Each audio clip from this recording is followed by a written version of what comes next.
IMHO Talk Show.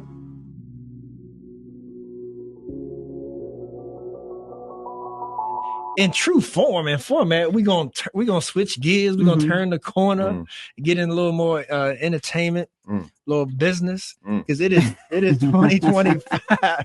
It's 2025, and I know people know that that Uptown Growl right there, none other than Ty Cooper, Life View Marketing, the Short Shot, so on and so forth. Eco Dry Cleaners, Throwback, all that good stuff. No, I still own that. Okay, excuse me. Yeah. Excuse me. All right, flex on them, Ty. Everything but the van. Yeah. Oh man, so as we said, we are rounding the corner to March 2025. It's already Pisces season. My birthday is next week. Can't wait to see what Max and Razor get for me. But not only that, but at the end of March 21st through the 23rd, once again, the city is going to be taken over at many, many venues that you're about to learn about, and about all the resources going to be available, whether you are a film connoisseur or what have you, or whether you just want to go to a good festival, so on and so forth. I'm going to be entertained or informed. The Indie Short Film Festival in Charlottesville, March 21st through 23rd, over 80 short films. That you're gonna have awards, discussions, competitions, table reads, a launch party, Sunday brunch.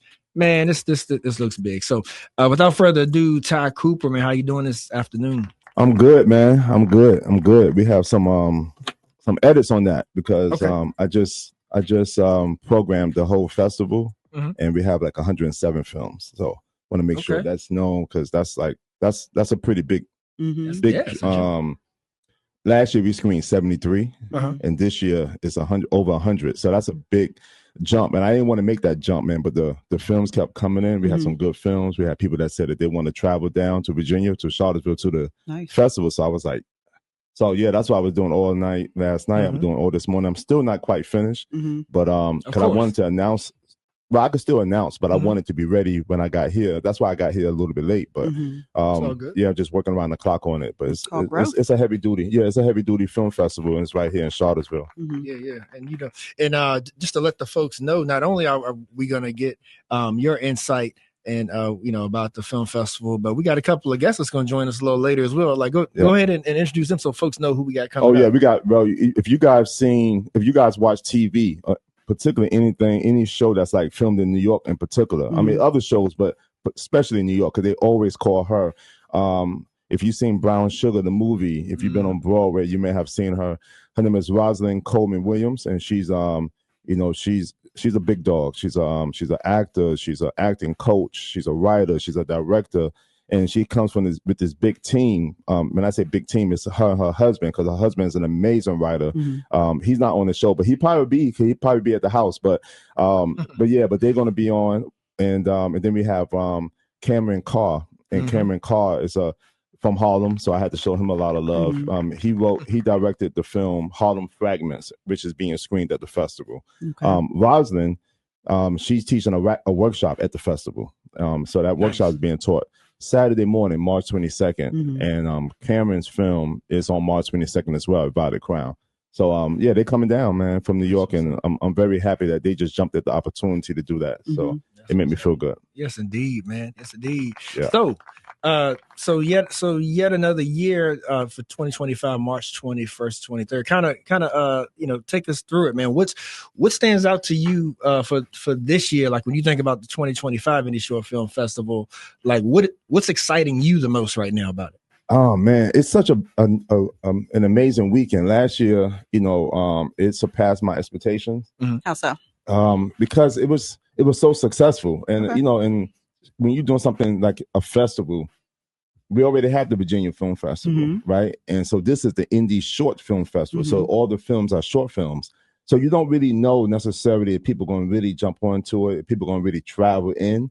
So people travel from, I had submissions from 14 different countries. Nice. Thank you. It sounds much better. So you made his voice deeper. Yeah, thank you. And we had people, like I said, traveling from around the country to actually be present. People flew in from California, Pittsburgh, Florida. I mean, so many different locations. So it really and people came to the table. We had a table read. All this was like the first year of this big festival, you know, and 73 films were screened, amazing films. 20% of the films were from Sundance. 25% of the films were from Virginia filmmakers. And we had like a lot of diversity within the programming, you know, from Black communities, indigenous communities, white, Asian, throughout the world, you know. So it was really a good look. I was nervous the whole time, to be honest with you. I'm not gonna sit here and lie. Like I've done many events. I did film festivals before in the past as well in Norfolk, Virginia, but this was different, you know. And yeah, and I received the support from the community, the local community, but also national. So I was yeah. So I didn't know what to expect at first. Yeah, which is a great thing, though, right? Because I heard it said that you should get butterflies. Butterflies mean that you still care and you still passionate. Yeah, exactly, exactly. Yeah. You know, and you know, you have people like Jennifer Lopez, Christina Aguilera, and others. Lady Gaga, who gets super nervous before they hit the stage, but once they hit the stage, they get into it. So it's like the same thing. You know, I was nervous leading up to it, but once it came, I was like, all right, we in, we here, we walking, we loaded, and it was what it was. You know, it was great. I didn't see a lot of diversity in the audience that I wanted to see, you know, which was sad to me at that time because the programming represented that. You know, I had the programming to represent different communities, but you know, but some came out. You know, I didn't see Razor, but it's all good. Yeah, shots fired. Yeah, but you know, I talked to him that day. He said he was coming. We were trying. My better half had things to do, so I could not leave. They didn't go past the buck. Oh, hey, look, just like my brother Adam did on Eve. I'm gonna pass that. But now, hey, look, I got a question for you though, right? Sure. Is it called diversity when it's kind of you want Black people to be there, like you're kind of building something for us? Is it still called diversity at that point? Yeah, I'm building. Well, my events and this particular event, the Indie Short Film Festival, is for everyone. So I want everyone to come. So just like the effort that I put forward towards, you know, having a Black programming such as the Black expressions in cinema, or when I have the panel discussion, the Black experience in American cinema, but I also have women in film. You know, and I have other categories, so I try to get different people to come. So it's always about diversity. It's all about the celebration of culture. You know, different culture. Inclusivity is not the celebration of different culture. That's the introduction and bringing people together. But when you have that true diversity, you have these sections, these subgroups within your event or within your presentation, and that's what diversity is about. And just so y'all know, I was playing like I missed it because I missed it. It's not because Max did anything like that, but she was sitting right here, so I figured she would have straightened me, but she didn't. Yeah, but yeah, it was all on me. He had called me, and then I totally forgot. Yeah. But don't forget now, you got a hat to remind you. It's on your head. He's gonna snatch that hat back. Yeah. Yeah, but so go ahead and take us through it, Ty. And ladies and gentlemen, we are talking to Ty Cooper. Website is indieshortfilmfestival.net. So you have off-screen events, you have workshops, there's merchandise, and you even give folks some tidbits on lodging. But let's kind of like maybe take your top, you know, like 2 or 3 from each thing. Like as far as the off-screen events, what does that entail this year? Well, the off-screen events include everything that's not on screen. So the screenings, the movies, you know, all those movies, 100 plus films, that's on screen. But then off screen, you have the launch party, right? You can't have a festival without a party. That's right. Right. So we have a DJ, and then we booking a live band as well. That's at the Common House, right, on Friday evening, after the last sets of screenings. And then we have the next morning, Rosalyn Coleman Williams, you know, this phenomenal talent. She's teaching the acting workshop. It's a 3.5 hour workshop. So she's teaching that. So that's off screen. Then we have 5 panel discussions, and the panel discussions are free. Anyone could come to the panel discussions. But if you have a pass, then you have priority seating, right? So we have that. And those panels, we have guests coming in from out of town. We have local guests as well. Amazing filmmakers. Eric Hurt is local. He's on the crafts of filmmaking workshop, you know, so kind of teaching you, you know, kind of like, you know, what cinematography is and what he looks for when he's doing films. And he shoots major films and major work with like Boeing, you know, the airline and the airplane manufacturer and so forth. But long story short, so you have those, and then we have within the festival we have a screenwriting competition, and the top 3 screenplays get a table read. So the table read is when you have actors and actors, sitting on, well, typically it's a table, but they're sitting around, and then you have, not necessarily, you don't have to have an audience, but we have an audience. We welcome the audience in, and they read the scripts, the top 3 scripts that were submitted and won. They won cash.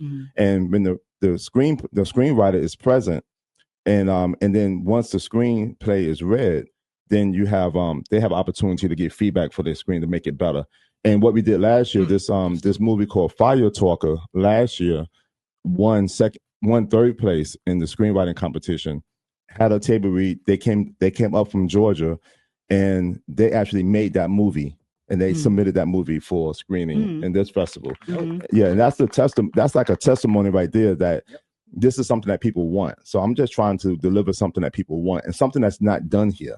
So we have other, events, film events and so forth, but they don't no one has a table read and screenwriting competition. So I'm not trying to reinvent the wheel, but I'm also trying to offer something that's not offered. And that's how I try to separate myself, my event from, other events. And we begin a lot of support from, different sponsors and so forth. Yeah. Good stuff. Yeah. Now, what are you looking forward to seeing? My film. Yeah, okay. Yeah, I just. All right. Tell us about it. Yeah, yeah. My film. You remember Annette Banks? You guys interviewed her over the phone. She made the film. Oh my God, she's gonna kill me. Oh my God. It's it was about the history of the Pittsburgh. Yeah, right? Yeah. I'm so sorry, Annette. I got a mind blank right now. You guys find that for me. I got to redeem myself, please. Freedom House Ambulance. Yeah. Okay. Right. Yeah. So and she won seven Emmys so far, and so she brought this idea to me. She didn't do anything with it, but she brought the idea. Said, hey, this gentleman in Freedom House, he's this guy is very polarizing, and and he was part of the civil rights movement. Long story short, we continued talking about it. I did some research that she provided, and I was like, you know what, I'm definitely, count me in. And so we split. We got the lawyer, and we was able to attain his rights, his life rights. And she and I, worked out our agreement, and we went half and half on everything, and we split our responsibilities. And she's truly my partner, but she's my friend. She was my friend first before being a partner. So long story short, we traveled to Mississippi, we traveled to Southwest Tennessee, Pittsburgh many times, and we got this piece about this gentleman named Salah Uddin. And he was a civil rights activist. He really sacrificed his life, sacrificed his family, sacrificed, those things that were close to him to really be part of the civil rights movement and make change in this world. And long story short, he went down to Mississippi pretty much almost immediately following the killing of the civil rights activists that was down, the 3 civil rights activists. And he went down into Holmes County to be part of that fight, to take part and make a change. And by him doing that, he was there in Mississippi for 4 years, from 65 to 69. He fought against voter suppression, and and really fought for equality. So by doing that, he put a target on his chest, and he was targeted by the FBI under the Hoover's administration, the COINTELPRO, the counterintelligence program under Hoover, which was disbanded in the early 70s. But we have the redacted memorandum from the FBI, and about him, and they used this word various times throughout the memorandums about Salah. It was like, he must be neutralized. And if you know what neutralize means, there's 3 ways to neutralize. 1, you could try to destroy someone's reputation. 2, you could put them in jail. Or 3, the end result of Malcolm X, Martin Luther King Jr., and many others. And luckily he lived, because he ended up going to jail. They end up using a friend of his, someone we don't know who that person is. He knows, but we don't know, to backdoor him and caught him with a gun in the trunk of a car, and all that. But so anyway, all that's in my documentary. Yeah, it's deep. It's on Saturday. That's going to screen during We screened What's that the name twice. of it again? That is The Price of Resistance. Okay. Yeah, The Price of Resistance. The schedule going to go live tomorrow. So if you bought a pass, you'll be able to secure your individual tickets first, and then it opens up to the public on Wednesday. Okay. Yeah. And have you seen it on the big screen yet, or are you more so looking? I have a big screen in my house. So this dude. So I had to build that out, man. I got. Let me rephrase that. Though. Have you seen it in a theater yet? Or are you looking more forward to seeing the people's reaction? Oh my God, y'all kill me, man. Y'all set me up. Hey, you know I'm gonna wear you out on Facebook, right? He does this. No, but for real. At first, I've seen it in I have a screening room. I got a screening room built out. Just say it. I got a screening room built out. I'm a filmmaker. Every filmmaker needs a screening room in their house. So so I got this 120-inch screen. So it looked really good on theater. It's very intimate, close up. And then I put it on the movie theater as well, and I saw it up there, and I was like, "Yeah, this is amazing. Like this is good stuff, man." So we have a gym. We're not going to go up to try to get the an Emmy for it right now, because what we want to do is work the film festival circuit, and there's also you get the buzz. And there's also a certain time frame that you have to do it for this cycle, and we just weren't able to kind of put it, because it had to be available for people to see it. So I mean, it had to be on TV. Okay. And so we're going to work this year for the film festival circuit, and then we're going to put it on TV. But then probably within the Pittsburgh market, because the gentleman's from Pittsburgh. Okay. Yeah. Gotcha. Yeah. So I look forward to it. Interesting. So and it's, instead of it debuting in Pittsburgh, it's debuting here in Charlottesville, where I live at, which is awesome. Yeah, which is awesome. It is. Yeah, I'm proud of myself, and I'm proud of Annette, and I'm proud of the people who really give us opportunity to tell this story. It's all about storytelling, and when you have a Black story like this, it needs to be stated and needs to be shared, because so many stories are out there like this that's not being shared. We hear Martin Luther King Jr. Edgar, we hear all these different people, but we don't hear of all those other people who were on the ground also doing work, going to jail, getting murdered, and just disrupting their family. And that's a place. We are in a location where I think, when I say location, I'm talking about theoretically, we are in a space where our rights are being someone trying to make America great again. So we really have to be conscious of the past and understand the past, so that it doesn't repeat itself. And I think this story here really talks to that. Gotcha. So, ladies and gentlemen, we are joined by none other than Mr. Ty Cooper of the Indie Short Film Festival, coming up in Charlottesville, Virginia, March 21st through 23rd. And we got some more we're going to close out with Ty with, but let's take a quick break, because Ty has a couple of guests that's joining us right now. None other than Miss Rosalyn Coleman Williams and Mr. Cameron Carr. So y'all don't want to miss it. Great artists and directors and producers and whatnot that we're going to have right here in our great city for aspiring filmmakers or just film enthusiasts to learn a lot from and get to meet and greet. Yes, indeed. Yes, indeed. To the Ism H to the Izzo Talk Show. Sir Charles. Miss Max. Still in the booth in the building with none other than Ty Cooper. Yep. Talking about this 2025 Indie Film Festival coming to Charlottesville, end of March 21st through 23rd. So much to do and see and learn, and to just enjoy, right? That's right. Over 100 films, launch party with live performances, panel discussion, screenwriting competition, table reads, workshops, Sunday brunch awards, and more. That's a big festival right there. I don't know who did that. I don't know who's the genius to do that. That's looking pretty good right here right now. I'm telling you.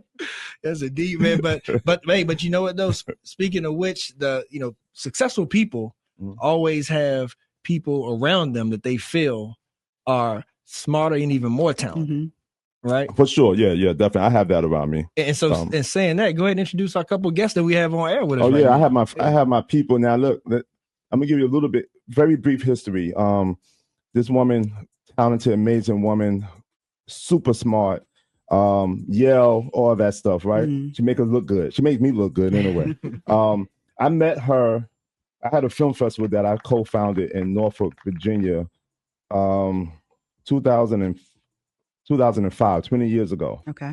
She and her husband, which is my man too, his name is Craig Williams, extraordinarily talented writer. Okay. They came down there with a bassinet, this little baby in a bassinet 20 years ago. And this young man, he's a grown-up now, you know what I'm saying? And so I tapped her on the shoulder 20 years later, like, hey, I got this film festival that I'm doing. And, I want you to be part of it. What are you doing? And I already knew what she was doing, but I wanted to kind of just hear what she was really more interested in. And, she told me some of the stuff that she was doing. I said, yes, I want to act in workshop here, blah, blah, blah. And we just worked it out. It's just that easy. Nice. But the thing about it, I kept in contact with them sporadically throughout the 20 years though. So it wasn't like a 20 years and then 20 years later, oh, hey, hi, I'm still here. We're still alive. Right. But the energy and they doing their thing. So it's hard to not see what they're doing. She's on Broadway. She's doing all, movies, writing, directing. Great team. So long story short, this is Rosalyn Coleman Williams. Many of you have seen her in Brown Sugar. But her record and her her CV is extensive. So and we're gonna get into that. Yeah, you see it, right? You can't mention all that stuff. It's too much. She's an overachiever. I told you she went to Yale. But, and my guy Cameron Carr. I just met him. He was referred to by one of my associate programmers, Sam Hyatt. He's out in California, and he was like, "Hey, there's this film that you might be interested in." I said, "What is it?" He said, "It's called Harlem Fragments." I said, "Yeah, sign it on. Give it to me. It's Harlem. I don't care how bad it is. You feel me? It's Harlem. I don't care. I didn't even see the film yet. I was like, nah, I don't have to see it. Just submit it." Right. And but I saw the film and I was like, yeah. I said he's cutting edge. The guy is like, he's very crafty and very his directorial decisions are poignant, and in the word and poignant in the way of being able to project something and have your artists and have your actors really perform and stick the landing. And this film is it made me homesick. You know what I'm saying? Which I knew it would, but it made me homesick. And I got jealous instantly. I was like, I need to go home. I need to make films in Harlem, And so he represents us as well. So that's Cameron Carr. That's what's up. Well, thank you all for joining us. You like my introduction? We are definitely humble about taking your job, you all's presence. Yeah. No, you good, man. So Cameron and Rosalyn, good afternoon to you. Good afternoon. Thank you so much for having us. And Ty, thank you for that wonderful introduction. Yeah, I try, right? Thank you. Absolutely. Thank you guys for having us. This is incredible. Welcome to the show. Yes, indeed. And in true Southern fashion, ladies first. So Rosalyn, as far as your involvement in Indie Film Festival, first when you hear Charlottesville, Virginia, I know you've known Ty, but I'm not sure how familiar you are with the area. But when he came to you with this idea of your participation and whatnot, what drew you to want to be a part of this year's Indie Short Film Festival? Well, of course, Ty, but the idea of doing a workshop, of really like sharing my knowledge about what's going on and how the industry has changed, especially around like how we actors participate in the industry, because since the pandemic, auditioning has completely changed. Like we no longer go into the room at all.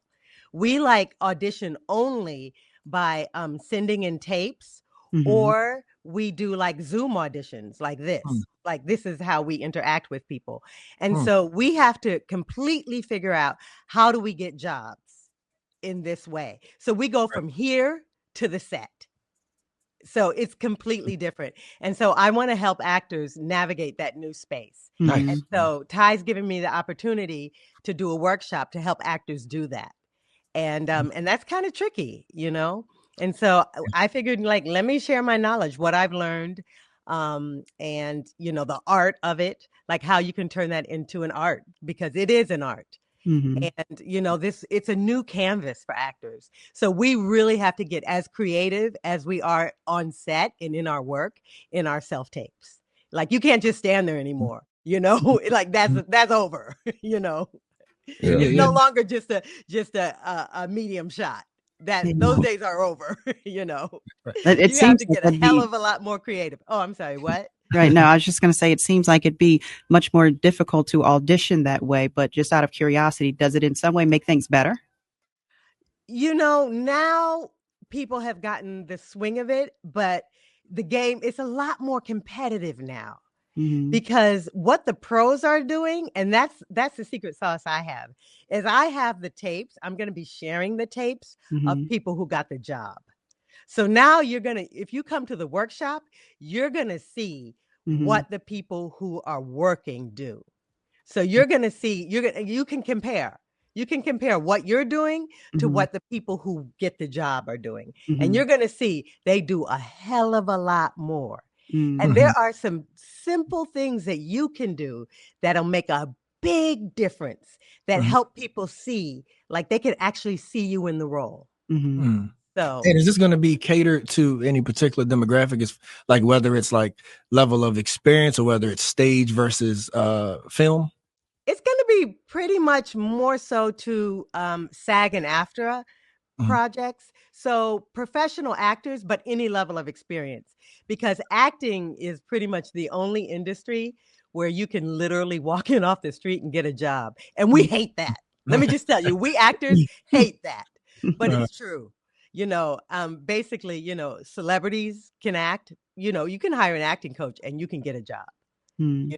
I went to Yale School of Drama, so I'm trained at the highest level, but I act with anybody. I'll act with an animal. They teach animals how to act. Babies can act, so anybody can come. And I hate that, but it's true. It's true. It's true. Yes. So anybody, any level. Got you. And so, Cameron, want to also give you the opportunity to, like, what excites you about being a part of this experience at the Indie Short Film Festival this year? Man, well, I don't know. I'm about to just sign up for these acting classes because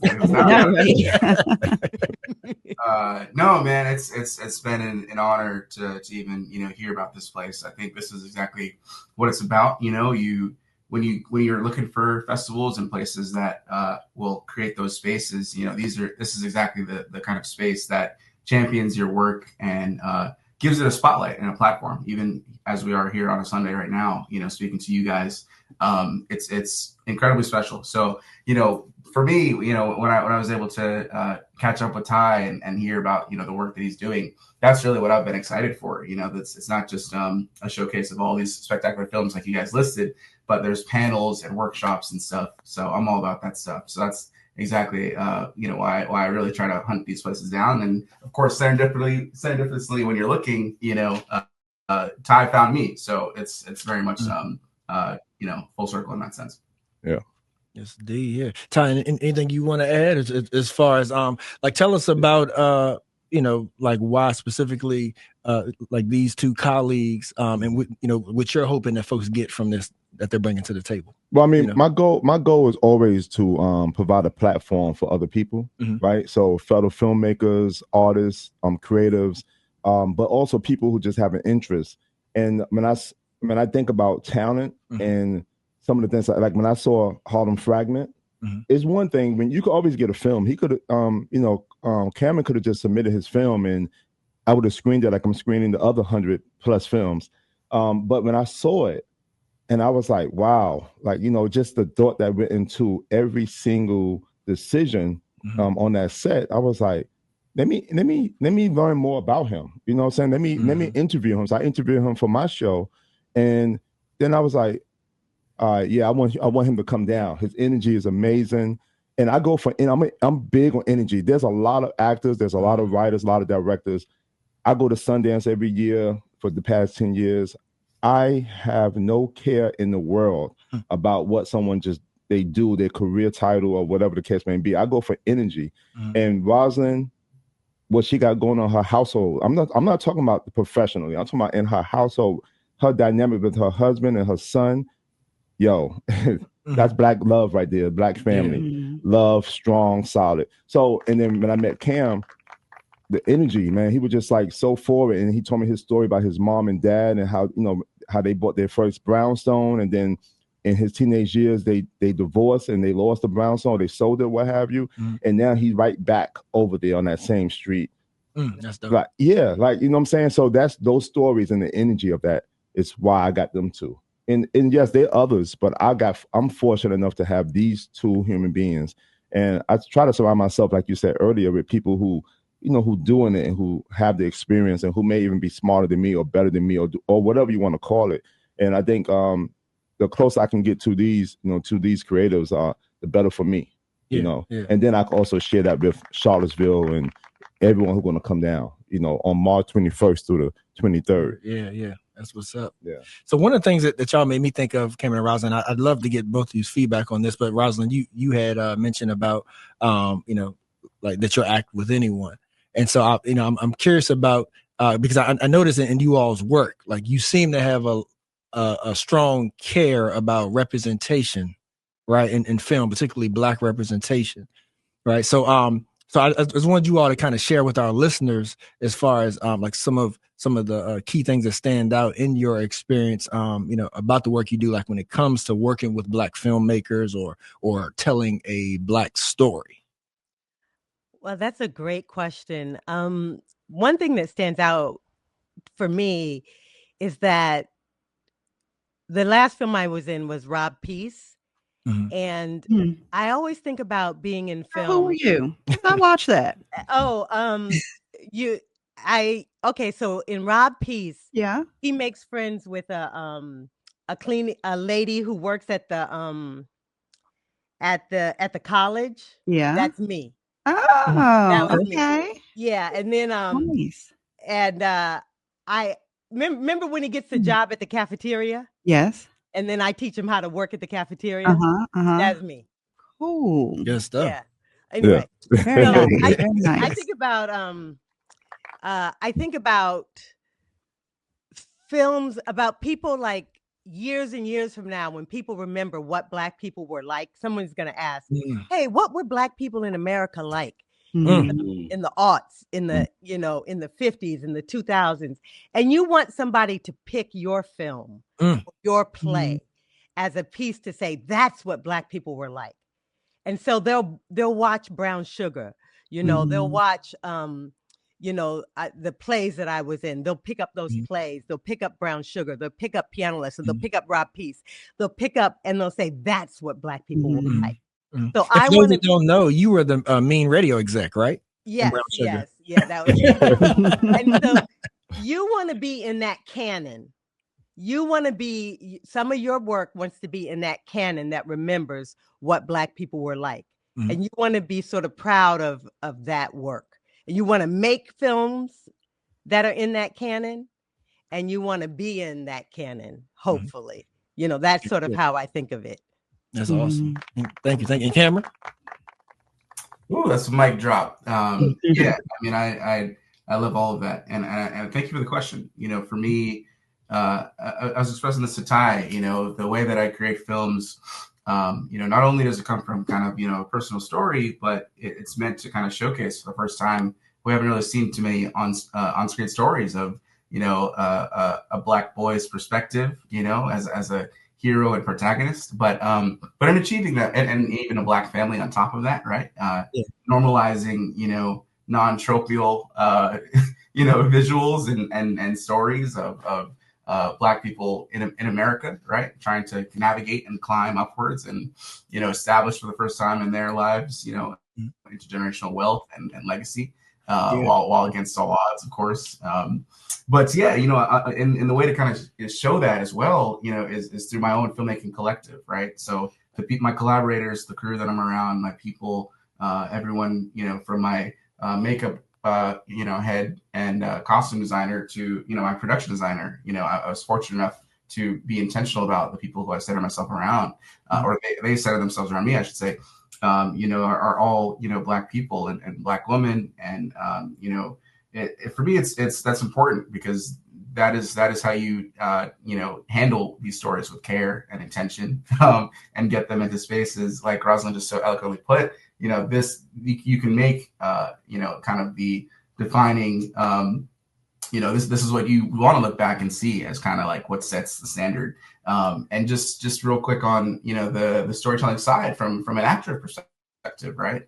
in my film, we follow this nuclear Black family, but it's kind of held in the POV of this 10-year-old Black boy. And, if you think about who is getting opportunities out there right now, in terms of actors coming up, right? You usually still, as you see in the commercials now, you still have that token black boy, so he's for the first time through this short independent film getting a lead role that he can for the first time put on his acting resume, and launch him forwards instead of just being kind of background talent in a commercial as a skin tone. So being able to do that for others is exactly why we do it, and be able to have not only have him lead in this story, but see himself on screen as his own superhero. So that's it. So also Cameron comes from an advertising. He has an advertising background. He's in the advertising on a big level too, and so he has that creative instinct that you see pops up in his filmmaking. And it's very interesting that that's part of his repertoire. Yeah. I have a comment too, Charles, real quick. I'm excited about you. You all have gotten me excited about this film festival, and thank you. Yeah, I can't wait to attend. Generally, for me, the type of films that I have been more interested in is like those ones that can't have enough bullets and bombs and fighting, right? But and I'm getting to a point. I am, but I've grown to a point where I'm much more interested in those films that depict the human experience, right? Just recently, I watched Coda, Child of Deaf Adults, Boys in a Boat, and a couple of others, and I'm a self-proclaimed film critic, but those films, and this plays into your film festival as well, because it's much bigger, in my opinion, than the lights on the screen and the comedy and the communal opportunities that it gives us. But these films allow people to live out things or understand things that they possibly can't put into words, that they don't understand, just trying to get their heads around. And so, in my opinion, that's a major part of whether you're making a short film or just a traditional one, is allowing people who are existing in this world, especially with all of its issues, to understand, to connect better with the human experience, and by default connect better with one another. And that's again more so just a comment. Ty and guests, feel free to respond to that. But as much as it is important to me to see myself, those who look like me, depicted on the screen, I'm also just I can watch any film and get that, because I'm looking to connect about that human experience as well, for my own peace of mind, sanity, quality of life, all of those different things. And I think film, and I guess maybe like stand-up comedy and a few other industries, are like our last forts, so to speak, of where we can have and have the liberty of being able to express ourselves in that way that is for the I guess the common good of our society. Yeah. Well, let me just say this, and I'm gonna pass it to our guests. Well, I'm a guest too, but this is like my home.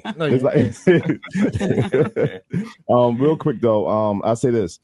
I recognize where we live at. We live in a town where it's 70% white, 18% black, and then 5% Hispanic, and then it dwindles down. But when with intention, I choose this location, not just because where I live at. I travel all around the world. I could do a film festival anywhere. I do it here because our voices need to be heard, right? I got the Bama Work grant because of the diversity effort and trying to include these untold stories and these undertold stories and underrepresented people and the representation of such. And so we have the Black expressions in cinema block for people who can definitely see, oh, wow, okay, yeah, this is us. But then I also have Black talent throughout the festival in different other films. But I did with intention say, you know what, let me put together a whole entire block so that if someone did I would like for people to see other things. But if someone said, you know what, I only want to see my representation, then they have that to go to. You know, they can. My goal is to expand someone's horizon so that they can experience other things, because we have so much to offer in this. But I do have that right there. And I do also, we have the Black Experience in American Cinema panel discussion, which Cameron's going to be on, and also, you know, Craig, you know, Rosalyn's husband.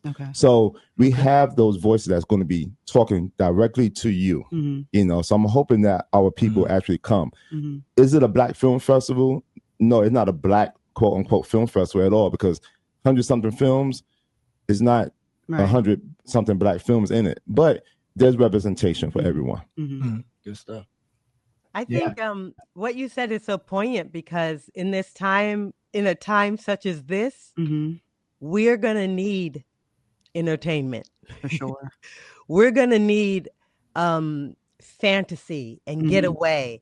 And that's going to be our medicine. And so you're going to need times when you can just have explosions. And that's going to be important for your sanity. So whatever kind of film or entertainment that takes you to a place where you can get some respite, that is why we make art. We make art for many different reasons. It's to feed the soul. It's to feed the soul in different ways. And sometimes it's just for an escape. And if that, you know, and if you, sometimes you need to see yourself to have a catharsis, to see yourself in a way to be understood. And sometimes you just need to not think about anything. Just watch an explosion. And both ways are valid. So do what you need. We're here to make, you know, entertainment is valid. That's what, you know, gets people in their seats, you know. But and I love your comment, you know, about how you mentioned, you know, in the films that you're looking for, in addition to the explosions, you know, the human experience. I think that is so valuable and necessary in, you know, our current state of affairs, but also, you know, throughout every chapter of human history, you see that this is what people really confided in the arts for, you know, whether it's a museum or anyways. But just to get to that real quick, you know, I think that was what has been such a humbling experience for me within creating Harlem Fragments, because while it is an autobiographical story, you know, it's meant to really resonate across demographics and you know, types of people out there. And that was my hope when I made it. But then I got out there and I was in, you know, Dubuque, Iowa, and I have, you know, old white families coming up to me saying how much they resonated with this film, shot in Harlem, New York. And so for me, that was the most eye-opening and baffling, but really shows, you know, when people latch onto that human experience, it's everything. And just to that, I was thinking very specifically of when you mentioned the human experience of, you know, if you think about Carrie Mae Weems' kitchen table series, right? It is very much, you know, a Black experience, but in an instant, anybody can look at any of those photos and associate with, you know, struggling, love, family, you know, getting by in those snapshots and glimpses, which is why I give such an homage to her in my film. But yeah, love that. Gotcha. Thank y'all. Yeah, this, you know, it was great to virtually meet y'all. I'm looking forward to meeting y'all in person as well. Oh yeah. You know, and thank you for your time. And now that you know, now we got a connection, you know, feel free to use our radio airwaves as well. You know, when you have future endeavors that you may want to inform us of, we'd be happy to have you. Oh, that's such a wonder. We're going to take you up on it. Yeah. And was loving what you guys were talking about. I was listening in before, you know, you guys were preaching, so needed that. Thank you. Appreciate you. Cool. Yeah. That's cool. And we are up against time. So Ty, I wanted to kick it back to you to close this out, man. You know, let us know the nitty gritty. Can folks still submit? Can they still donate? All that good stuff. You can always donate. You can always donate. Yes, sir.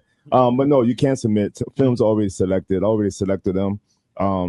And what I've been doing, like I said earlier, is all this morning, all yesterday. I mean, I woke up like about 5 a.m, started putting the films in the different blocks, and it's very tricky because they have different times, right? So you need to play around with the time. We have a 2-hour film block. Each film block is 2 hours, and we have animation. We have all these different things. So, it's very tricky. It's definitely a lot of work because you don't want to just put some films on the screen and then in the block, and it's like, all right.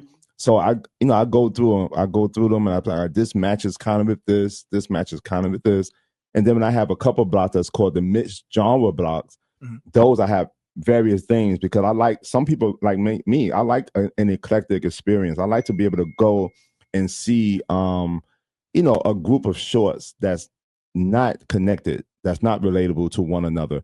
But then for some people it's disjointing. So we don't all have the same mind, right? So then I put them in a kind of thing box. So I got comedy, we have animation, we have personal connections, we have women in film, we have the Black expressions, of which our film is in that one. If anyone asks, and then we have other blocks as well. But we do have those mixed genre blocks.